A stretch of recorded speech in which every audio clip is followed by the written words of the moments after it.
Sveiki gerbiami žiūrovai ir klausytojai. Šiandien su jumis 5. didžiausia Baltijos šalyse būsto paskolų tarpininkų tinklo visibankai.lt tinklalaidė, kurioje kalbėsime apie tai, kaip susikalbėti ir kalbėti su banku dėl būsto paskolos, kai atrodo, kad nėra šansų ją gauti arba jos gavimas yra dar labai toli. Ir šiandien su mumis dvi būsto paskolų ekspertės, visibankai.lt vadovai ir būsto paskolų ekspertė Vita Kazėnienė. Sveiki.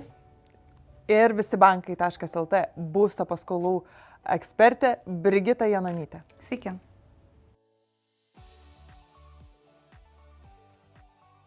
Vita, papasakokit, ar šiandien esamo ekonominiu laikotarpiu yra sugriežtėjusios bankų sąlygos norint gauti būsto paskolą? Taip, tikrai yra sugriežtėję ir tą griežtėjimą mes matome nuo tada, kada pradėjo kilti Euriboras, viena iš būsto paskolų palūkanų sudedamųjų dalių. Tai nuo to momento tikrai tiek klientam sudėtingiau gauti būsto kreditus, kurie atrodo, kad viskas yra paprasta ir galiu paprastai pasiskolinti. Tiek ir bankai patys pradėjo žiūrėti atidžiau pagal pačias pragyvenimo išlaidas miestuose, regionuose, kur gyvename, ir atitinkamai dėliotis savo vertinimą klientų, kad klientai mažiau sudurtų su problemomis ateityje. Brigita, o sakykit, tai kokias sąlygas šiandien reikia būtina atitikti norint gauti būsto paskolą? Tai iš esmės pagrindinis dalykas ir yra pats klientas ir perkamas turtas. Tai tų sąlygų atitikimo yra daug, bet pagrindiniai rėžiai tai yra pirmiausia kliento pajamos, stabilios pajamos, kad jas galėtų suvertinti bankas, nes pajamų dydis būtent ir reguliuoja maksimalią paskolos sumą. Tai iš esmės, kuo daugiau klientas uždirba, kuo mažiau įsipareigojimų turi, tuo didesnę paskolos sumą gali gauti. Kita sudedamoji dalis, kad turtas perkamas ar statomas kaip užstatas tiktų bankui, nes nors ir kiek klientas galėtų uždirbti pajamų, jeigu turtas netinkamas, paskola yra negalima.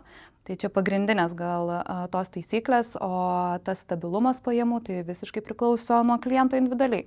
Darbo pajamos tai yra pagal darbo sutartį, ar individuali veikla, ar kitokio pobūdžio pajamos, tai viskas nuo to ir priklausys, kiek tas stabilumas kiekvienoje srityje.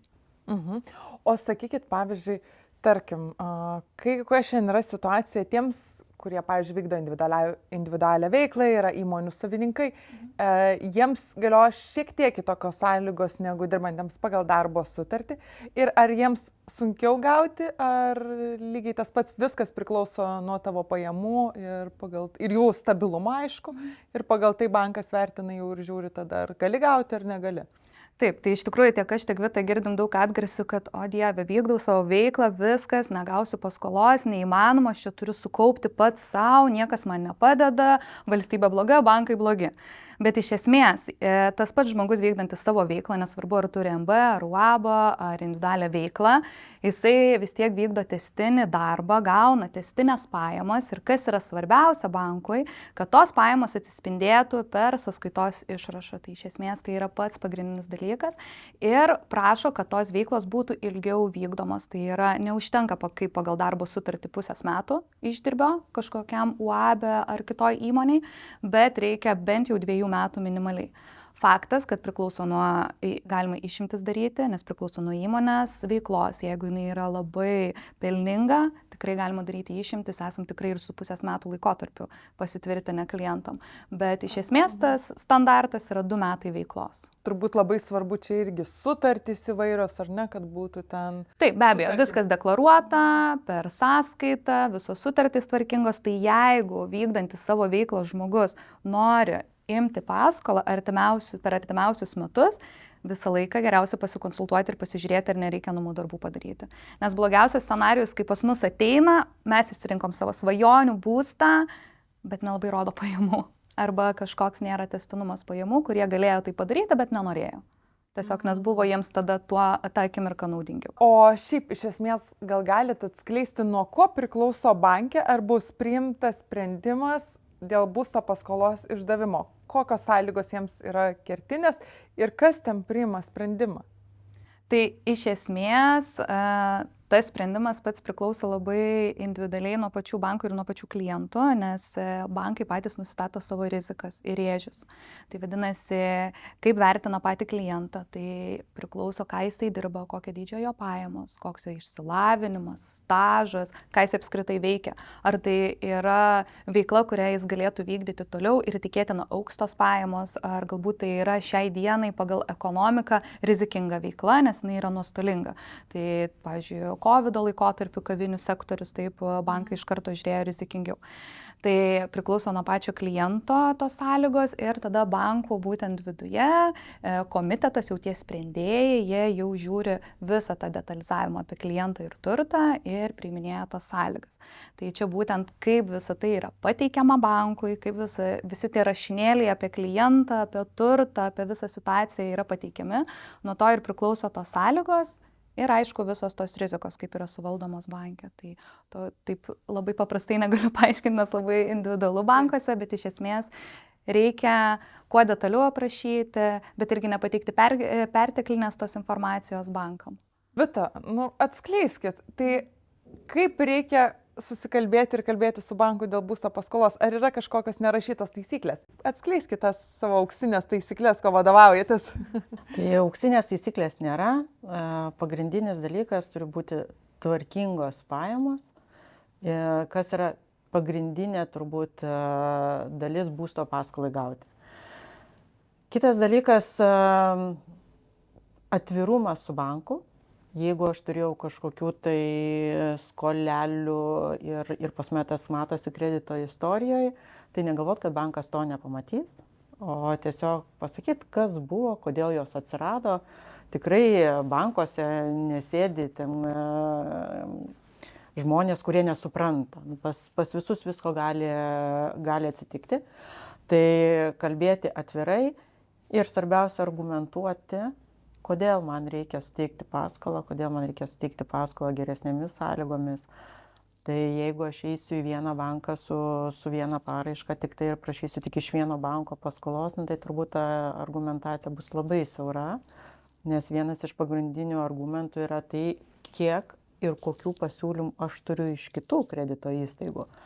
Tai kada klientas kreipiasi mus, tai jisai jau žino, kad mes pateiksim ne vieno banko pasiūlymą, jau mes eisim per kiek įmanoma daugiau pagal jo situaciją, nes būna, kad tarkime žinom, kad tas bankas tarkim nefinansuoja statybų, ne? Tai tas bankas tada laukia savo kliento, o mes einam per likusius bankus su visom paraiškom ir ieškom to finansavimo. Tai tokio stebuklingų žodžių, kad nueiti ir pasakyti ir iš karto bankas duos paskolos tikrai nėra. Yra situacija, yra gili situacijos analizė, ieškojimas argumentų ir kalbėjimas su banku argumentų kalba. O pavyzdžiui, ar įmanoma, kad, tarkim, skirtingų bankų konsultantės skirtingai vis vertins, nors yra ta pati situacija visiškai? Ne. Todėl, kad yra labai paprasta. Yra sistemos. Ir sistemose yra matoma, kaip žmogus buvo vertintas prieš tai. Jeigu kita konsultantė vertina kažkaip kažkokiu tai būdu kitaip, jinai turi argumentuoti, kodėl jinai vertina kitaip. Galbūt pirmoji nepastebėjo kažko, galbūt pas žmogų pasikeitė situacija, ar ne, ten tarkim pakeitė darbą, praėjo bandomasis laikotarpis ir jis atėjo dabar konsultuotis pas kitą banko vadybininkę ir jinai jau vertina jį kaip su normalioj darbovietėj dirbantį po bandomojo laikotarpio. O prieš tai konsultavo kaip su bandomoju laikotarpiu. Bet iš esmės tam pačiam banke galbūt gali pasitaikyti niuansų, bet iš principo turi būti vieningas sprendimas, vieningas konsultavimas ir rizikos vertinimas.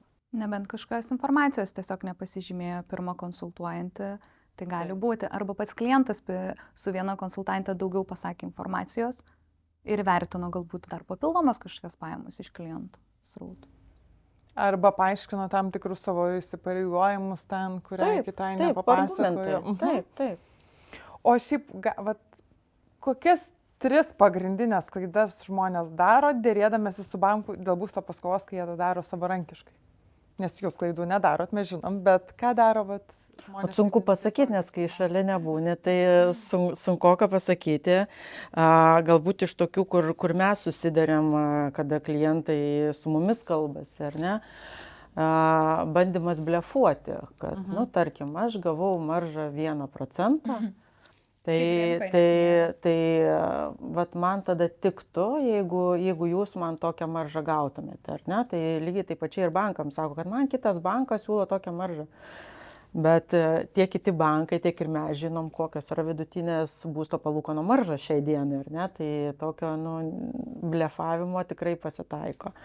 Tai čia turbūt vienas iš dažniausių tų tokių būdų bandymų, gudrumu gal nežinos pasakyti. O daugiau, kas būna, kad bandoma irgi, kad finansuoti 100%, ar ne, būsto pirkimą, kas yra negalima pagal atsakingo skolinimo nuostatus ir sakymas, kad kitas finansuoja. Taip tikrai nėra, nes tai tiesiog negali būti, nes tai neteisėta. Tokių niuansų, bet šiaip iš principo labai daug būna skirtingų dalykų tarp pačių klientų, tai taip labai tiksliai vardint net negalėčiau.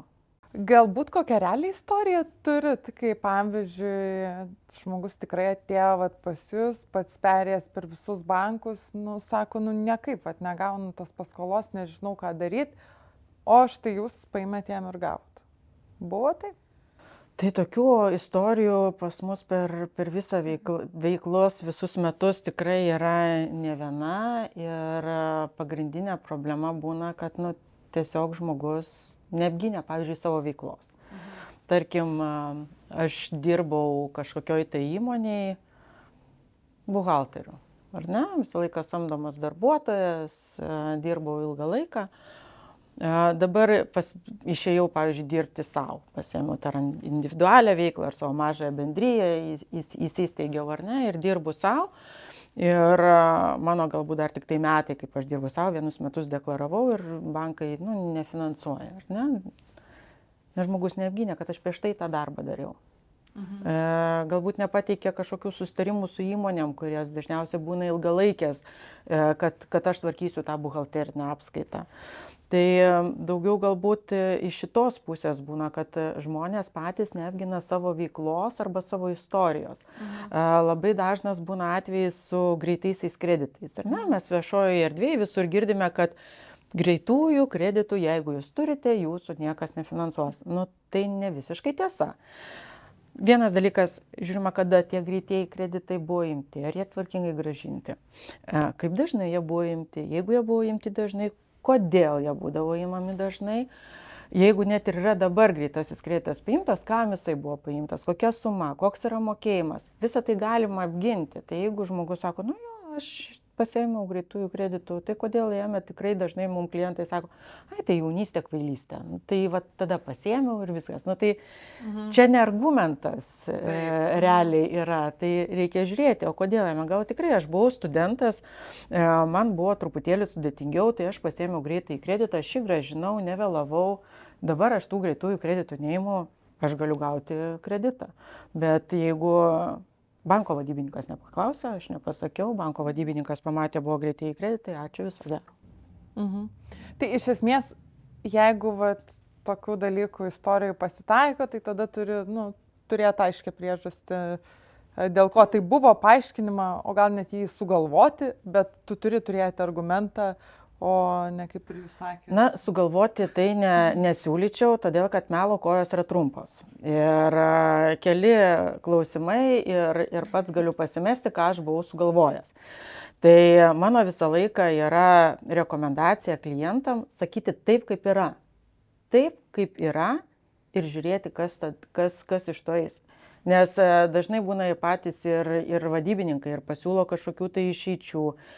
Galbūt tas kreditas bus kažkokios kitokios truputėlį struktūros, galbūt kažkokia kitokia kainodara į tai atsižvelgiant. Svarbiausia nemeluoti. Tai mano klientas irgi, jeigu į tą patį klausimą atsakant, sako, Brigita, manęs bankai net neprisileido prie svarstymo, o jūs nuėjot su visais bankais ir gavot man ne vieno banko sprendimą.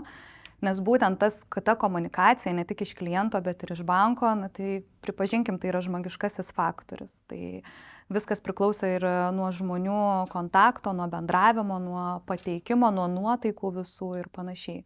Tai čia irgi vienas iš pavyzdžių, kad klientas sako, jūs kažką ypatingo darot. Tai irgi mums labai malonu tai girdėti. Tai jūs klaidų nedarot ir visada susikalbat su bankais, ar ne?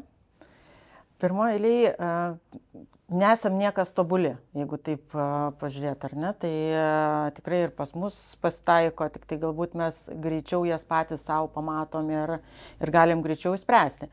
Bet jeigu kalbėti, kaip mes susikalbam su bankais, tai pirmoje eilėje bankai žino, kad mūsų kliento yra padaryti visi namų darbai, kurie privalo tam, kad jo būtų geras kredito reitingas, kad jo būtų tvarkingai sudėliotos pajamos, ar ne, ypatingai, kas Brigita minėjo su individualia veikla, dažniausiai būna visokių ten fokusų su pajamom. Ir mes jau jeigu ateiname su klientu, vadinasi, mes jį visą persižiūrėjome ir žinome, kad šitas klientas gali gauti kreditą. Todėl mes atliekame labai daug konsultacijų per mėnesį ir daug klientų atkrenta todėl, kad jie dar turi pasiruošti kreditui. Tai nėra būsto pirkimas, nėra, kad šiandien aš sugalvojau, nebent aš turiu pinigų ir galiu pasiimti iškart nusipirkti būtą, tada taip.